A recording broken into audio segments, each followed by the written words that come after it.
السلام عليكم ورحمة الله وبركاته. صاحبي الكسر وهذا FPL Somali وأنا جو داير عبد الله علي برنامج كني فانتسي بريمير ليج أو هالليني حل عياراتك وح أمر يا أسبوع عيارات كيسي قدام بيه أو كديجان إنه سوق بجو دونه حل عياراتك فانتسي بريمير ليج لابد كون لباتن يكو وحينوسو جو أسبوع عيارات كيس ضمن تضوات أو كلهم مهمة العياري نبعو مهمة أنا لك لقاطي waxaa gabagabo maraya isbuuc ciyaareedka ama xil ciyaareedka 2020-2021 oo horyaalkii waxa ku guuleystay kooxda Manchester City kaalinta labaad waxa xoreysatay kooxda Manchester United kaalinta saddexaad iyo kaalinta afraad waxa ku tartamaya kooxaha Leicester City Chelsea Liverpool dhinaca kaalmaha ku xiga ee 5 iyo 6 oo ayagana loogu tartamayo koobka Yurub waxa ku tartamaya kooxda Leicester City West Ham United iyo Tottenham iyo kooxaha Everton iyo Arsenal oo ayagana ku fikiraya in ay si la yaab leh ku galaan oo kaalmaha UEFA Europa League lagu soo aadayo ay ku soo baxaan iyo hadii kooxahaasi Everton iyo Arsenal ay waayaan oo la rajeynayo in Europe ama kooxaha Europe UEFA inay soo kordhiso horyaal cusub oo lagu magacaabo Europa Conference League oo halkaasna ay kaalmo ay ka soo baxaan oo kooxo koob Europa League ka hooseeya ay ciyaari doonaan marka horyaalka waa sidaas dhinaca hoose ee saddexda ugu hooseysa go'aankeeda ayadana waa la gaaray oo waxa hoos u dhacay kooxda la ugu hooseysa waa Sheffield United kooxda kale waa West Brom kooxda kalena waa Fulham saddexdaas ayaa ka soo ciyaari doona horyaalka qaybta dambe ee horyaalka heerka labaad ee kala sareynta horyaalada Ingiriiska waxaa sidoo kale la xaqiijiyay kooxda labada kooxood ee ku soo biiri lahaa kooxda ugu horeysa oo kaalinta koowaad kaga soo baxday horyaalka hoose waa Norwich City oo xil ciyaareedka 2029-2020 ka ciyaartay Premier League iyo kooxda kale ee Watford oo iyadana kamid ahayd kooxihii laabtay 2019-2020 waxaa marka dhinaca kalena tartan ugu jira kaalintaasi saddexaad ee horyaalka Premier League ku soo biiri lahayd kooxaha Bournemouth, Swansea iyo Brentford iyo Barnsley oo laba kamid ah ay hore u soo ciyaareen Premier League halka Barnsley iyo Brentford ay rajeynayaan in markooda ugu horeysay horyaalka Premier League ay imaadaan intaasi markaan ka soo baxno isbuuc ciyaareedka ugu dambeeya waxa la rajeynayaa in kooxo muhiim ah ay go'aano rasmi ah kala qaataan halka ugu dambeysa lagu kala gaari doono waaye kaalmaha saddexaad afraad shanaad lixaad iyo toddobaad meesha ay ku kala dhameysan lahayn marka waxaan fiirinaynaa isbuuc ciyaareedkii la soo dhaafay oo anagu dul mareynaa waxyaabihii dhacay ciyaaryahanka ugu horeeya dhibcaha ugu badan keenay waxa uu ahaa ninka lagu magacaabo Robertson oo 15 dhibcood keenay Robertson waxa uu ciyaaray kooxda Liverpool waxa ay 3-0 kaga badisay kooxda Burnley Robertson waxa uu caawin sameeyay labo kamid ah goolashii ay dhaliyeen kooxda Liverpool halka dhibcihii dheeraadka ahaan uu helay 4 dhibcood oo ka helay shabaq ilaashada sidaasna 15 dhibcood ka keenay waxa isna 15 dhibcood keenay Nicolas Pepe oo ciyaara kooxda Arsenal Nicolas Pepe waxa uu dhaliyay 2 gool waxa uu helay dhibcihii dheeraadka ah oo 3 ah sidaas ayuu ku keenay 15 dhibcood hadii aan fiirno marka shaxda guud ee ugu sareysa waxa uu horeeya ciyaaryahanka u ciyaara kooxda Leeds ee goolahayaha ah waa ninka lagu magacaabo Casilla oo aan waayo badan aan ciyaarin oo mislaya tookadan ka soo hormaray Leeds waxay 2-0 kaga badisay kooxda Southampton sidaasna waxa goolhaya u ahaa Casilla dhinaca daafacyada afarta ahna waa Robertson oo aan ka soo hadalnay oo 15 dhibcood keenay Phillips oo 13 dhibcood keenay Brian oo ciyaara kooxda Fulham oo 10 dhibcood keenay iyo Rudiger oo 9 dhibcood keenay oo asagoo u ciyaara kooxda Chelsea Pepe ayaa qadka dhexe ugu sareeyay waxa uu keenay 15 dhibcood laba gool ayuu dhaliyay hor u sheegayba ciyaaraanka aan ka soo hadalnay toddobaadkii hore ee Joe Willock ayaa goolkii guusha u dhaliyay ciyaartii Newcastle ay ka badisay kooxda Sheffield United isagoo sidoo kale helay dhibcihii dheeraadka ahaa waxa uu keenay 12 dhibcood Jorginho oo ciyaara kooxda Chelsea ayaa ah ninka ugu gool dhalinta badan xil ciyaareedkan kooxda Chelsea Jorginho waxa uu dhaliyay 7 gool toddobaasna waa penalty ama rigore toddobaadkana waxay 2-1 kaga badiyeen kooxda Leicester City oo kaalinta saddexaad iyo afraad ay ku tartamayaan iyagoo halkaas ka helay 10 dhibcood Foden Phil Foden wuxuu dhaliyay gool ka mid ah goolashii Manchester City oo 3-2 ay uga badisay kooxda Brighton 10 dhibcood ayuuna keenay. Trossard oo ciyaara kooxda Brighton oo 3-2 kaga badisay Manchester City ayaa dhaliyay gool goolashii saddexda ah ay kaga badiyeen waxa uu keenay 9 dhibcood. Patrick Bamford oo ciyaareedadii ka horeeyay kan kusoo laabanaya aad moodo inuu soo laabanayo ayaa waxa uu dhaliyay gool ka mid ah goolashiis labada ah ay kaga badeen sidoo kalena caawin sameeyay isagoo keenay 12 dhibcood waxa uu ahaa weerarka kaliya ee 12 dhibcood keenay. marka dhibcahaas markii la isku daro waxa ay gaarayaan 123. ciyaareedka ugu dambeeya ee 38aad oo ay kooxaha oo dhan hal mar wada bilaaban doonaan oo maadaama ay maalinta ugu dambaysa ay xil ciyaareedka tahay kulamo ayaa la ciyaari doona. kulamadaasina waxa ay kala yihiin Arsenal oo kooxda Brighton wajihi doonta, Aston Villa oo Chelsea ka hor imaanaysa, Fulham oo martigelinaysa kooxda Newcastle, Leeds United iyo West Brom oo sarki doona, Leicester City iyo Tottenham oo sarki doona, Liverpool oo martigelinaysa kooxda Crystal Palace, Manchester City iyo Everton oo iska hor imaanaya, Sheffield United oo ka hor imaanaysa kooxda Burnley, West Ham oo martigelinaysa kooxda Southampton iyo Wolves iyo Manchester United oo sarki doona. kulamadaasi waxaan ka soo qaadanay dhowr kulan oo aan ka hadli doono oo aan uga hadlayno maadaama muhiimad gaar ay kala leeyihiin kulamada qaar kooxaha ciyaaraya go'aamadooda waa la gaaray, qaar waxay u tartamayeen kaalmaha hoose oo way dhaceen kuwii dhici lahaa, kuwana kaalmaha horena ma gaarin, kaalmaha dhaxana ma gaarin oo dhaxdaas go'aamadii laga gaari lahaana way gaareen. kuwa waxay baaq ku yihiin horyaalka, kuwana sida Manchester City oo horyaalka ku guuleystay oo kale waa go'aankeedii waa la gaaray ku guuleysashada. marka kooxaha waxaa jira u ciyaari doona kaalmaha Yurub meeshaas oo toddobaadkan ah halka ugu badan ee laga yaabo in dhibca laga keeno. kulanka ugu horeeya oo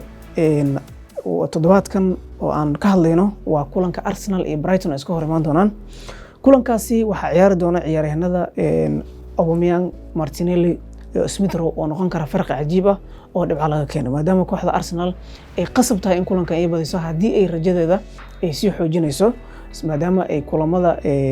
kulamo kale ay ku xiran tahay fursadeeda usoo bixitaanka Yurub. kulanka kale maamulayaasha dhibco badan ugu jiri kara waa Leeds iyo West Brom. West Brom waxay u dhacday horyaalka hoose, kulankii hore ay kooxda Leeds ay isku dhaceenna goolal badan ayaa looga badiyay oo Leeds ayaa goolal badan dhalisay. ciyaaryahan Alioski ayaa kamid ahaa ragga goolasha dhaliyay. toddobaadkanna kooxda Leeds waxay u muuqataa koox maadaama kooxdan oo horyaalka Premier League muddo badan sugaysay ay ku ciyaari doonto Elland Road garoonkeeda Elland Road oo markii ugu horeysay taageerayaal ay ka soo qayb gali doonaan waxay noqonaysaa taasna fursad kale. ciyaaryahanada Rafinha, Jack Harrison iyo Bamford ayaa aad ay u badan tahay inay dhibco ka keenaan halkaasi, maamulayaashan ay aad ugu xisaabtamayaan. kulanka kale waa West Ham oo martigelinaysa Southampton. West Ham ciyaaryahannadeeda Antonio iyo Lingard waxa ay noqonayaan farqiyada cajiibka ah ee dhibco badan looga tashanayo. ciyaaraanka kale ee farqiga noqon karana waa Benrahma waxaa laga soo gatay kooxda Brentford oo tartan ugu jirta in sanadkan ay horyaalka Premier League u soo baxdo. Benrahma 3 kulan ugu dambeysay dhibco ayuu keenayay gaar ahaan kulankii ugu dambeeyay. meeshaasna waxaa muuqata in ay dhibco ka keenaan. West Ham waxay tartan ugu jirtaa inay kaalinta 5aad ay ka qaadato ay xoojisato iyagoo hadda kaalinta 5aad ku jira halkaasna ay dhibco ka keenaan. Southampton dhinaceeda ciyaaryahanno muhiim ayaa jiro, Ings oo soo laabtay ayaa kamid ah oo dhibco oo maamulayaasha inta haysata ay uga tashanayaan. ciyaarta ugu muhiimsan aan dhihi karo toddobaadkan oo go'aanka ugu weyn laga gaari karo kaalmaha 5 iyo 3 iyo 4 waa Leicester City oo martigelinaysa kooxda Tottenham guuldarro ay kala kulmeen kulankii la soo dhaafay kooxda Aston Villa. Leicester City dhankeeda guuldarro xanuun leh ayaa ka soo gaartay kooxda Chelsea oo kaalmahaas ku tartamayaan. sidaasna waxa ay kulankan ka dhigaysaa kulan aad u muhiim ah oo goolal muhiim ah la iska dhalin doona. ciyaaryahanada ay suurtagalta ka tahay inay dhibco ka keenaanna oo ay goolal ka keenaan waxa ugu horeeya Iheanacho oo aan qaab ciyaareedkiisa ognahay, Vardy oo dhinaca Leicester oo ah ninka ugu gool dhalinta badan horyaalka Premier League kooxda Leicester, Tielemans oo ah ninka goolka guusha u dhaliyay qadka dhexana inta badan goolash ka dhaliya goolkii guusha ay FA Cup-ka ku guuleysteen dhinaca Tottenham ciyaarahan Harry Kane oo toddobaadkan aad loo hadalhayay maadaama shaki ku jiro inuu baaqi ku sii ahaan doono kooxda Tottenham iyo in kale ayaa waxa uu tartan ugu jira inuu horyaalka dhinaca gool dhalinta uu ku guuleysto isagoo tartan kula jira Mohamed Salah Harry Kane ayaa suurtagal tahay inuu kulankan goolal ka keeno kulankan oo loo badinayo in goolal badan la iska dhalin doono labada dhinacba maadaama labada kooxoodba dhinaca gool daafacashada ay aad ugu adkeyd labadii kulan hadda ugu dambeysay Bell oo asna qaab ciyaareedkiisa iyo dhibca keenista labadii kulan hadda ugu dambeysay dhibcihiisa ma badnayn laakiin kulamadii ka horeeyay dhibcihiisa aad ay u fiicnaayeen iyo Son oo dhinaca caawinta xil ciyaareedkan aad ugu fiicnaa sidoo kalena 17 gool dhaliyay isna waa nin lagu tashan karo kulanka kale oo isna toddobaadkan maamulayaasha muhiimka u ah sidoo kalena kooxda Liverpool muhiimka u ah waa kulanka ay Liverpool martigelinayso kooxda Crystal Palace kulankii hore ay Liverpool isku arkeen 7-0 ayaa ka dhacday oo Salah oo gadaal laga keenay 2 gool intuu dhaliyay gool kalena caawin sameeyay ayaa kamid ah isagoo tartan ugu jira inuu ku guuleysto kabta dahabka Salah waxa uu kamid yahay maamulayaasha ninka ugu badan ee aadka ugu tashanayaan waxa kaloo lagu tashanayaa Sadio Mane iyo Alexander Arnold oo ayagana qaab ciyaareedkoodu aad u wanaagsan yahay oo dhinaca kale Alexander Arnold Janis abuurista iyo fursadaha uu abuuray aad ay u badan yihiin taasna waa fursad kale oo ka dhigaysa inuu muhiim u yahay kooxda kulanka kale oo Manchester City muhiimna aanu ahayn laakiin waa Manchester City Everton ayaa laga yaabaa in haddii ay dhibco ama goolal badan ku badiso inay kaalmaha 6aad iyo 5aad midkood ay hesho iyo meeshaas oo aad iyo aad iskugu dhagan maamulayaasha waxay ku tashanayaan ciyaarahan Bernardo Silva oo xil ciyaareedkan aan boosaskii joogtada aan helin sidoo kalena kaydka ku jiray maadaama Manchester City ay finaalaha Champions League ay joogto waxaa laga yaabaa in ciyaaryahanada oo kaydka ah inuu inta badan dheelsiiyo Pep Guardiola Mahrez ayaa kamid ah ragga laga yaabo in lagu soo taabto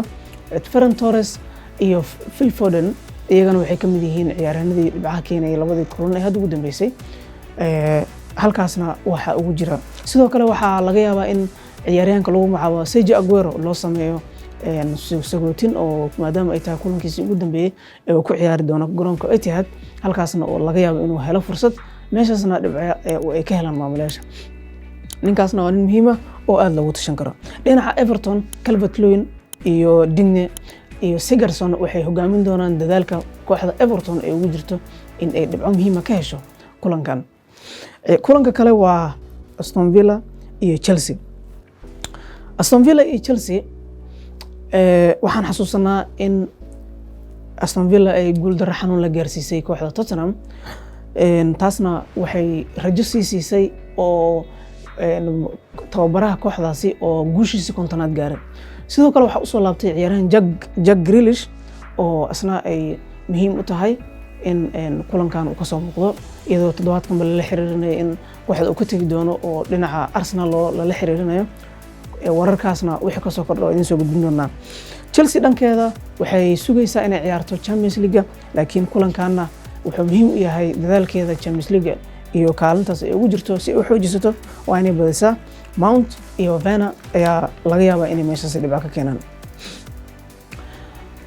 haddii aan fiirino marka dhinaca kabtanka toddobaadkan kabtan waxa ugu cadcad ninka lagu magacaabo Mohamed Salah waxa uu rajaynayaa inuu ku guuleysto kabta dahabka ninka kalena waa Harry Kane oo isna tartankaas ku jira oo kabta dahabka rajaynaya Iheanacho oo muhiim u ah kooxda Leicester ayaa ah ninka kale Leicester waxa ay ka hor imaanaysa kooxda Tottenham kulankaasna kulan muhiimadiisa leh waaye waa ka soo hadlay Patrick Bamford ayaa ah ninka kale ee kabtan ee lagu aamini karo toddobaadkan maadaama ka hor imaanay kooxda West Brom oo difaacashadeeda iyo aad u qaabdarantay maadaama intii toddobaadii hadda ugu dambeeyay ilaa 65 darbo lagu tuuray oo ah in ka badan 10 ka badan koox kale inta la gaarsiiyay aad ay u mahadsantiin saaxiibayaal waxaan idin xasuusinayaa in FPL Somali YouTube-ka aad nagu soo biiri kartaan haddii aad hore ugu soo biirtayna fadlan subscribe sar notification-kana furo si aad ula socoto muuqaaladeena xiga waxaa kaloo aan xasuusinayaa in Facebook-ga Instagram-ka iyo Twitter-ka aan wararka ku soo qorno halkaasna aad nagala socon kartaan